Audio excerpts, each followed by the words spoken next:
Պսորիազը գերազանցապես մաշկի ախտահարմամբ ընթացող հիվանդություն է։ Չի եմ ասում գերազանցապես, որովհետև հոդերի ախտահարում նույնպես ունենում ենք, ավելի հազվադեպ քան մաշկի, բայց ունենում ենք նաև եղունգների ախտահարում, սա որպես էլի առանձին ձև կարող ենք դիտարկել պսորիազի։ Պսորիազը քրոնիկական հիվանդություն է երկար ընթացքով, ցանկացած դեպքում այսօրվա դրությամբ դեռ չունենք վերջնական բուժում, հետաբար ինչ էլ անենք, միևնույն է կրկնվելու է։ Մենք գործ ունենք ոչ վարակիչ հիվանդության հետ, սա շատ կարևոր փաստ է, պետք է անպայման ֆիքսել։ Մենք գործ ունենք իմուն համակարգի ոչ այնքան ճիշտ աշխատանքի հետևանքով ձևավորված հիվանդության հետ։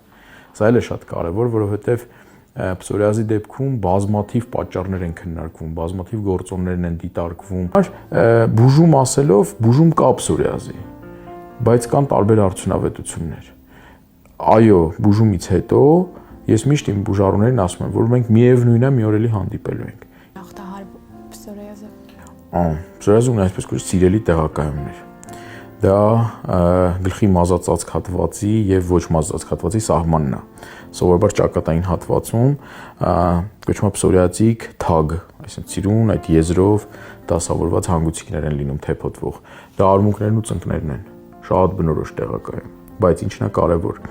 որ սա բացարձակ դոգմա չի։ Այսինքն մենք կարող ենք ունենալ պսորիազով բուժառու, մոտ գլխամասի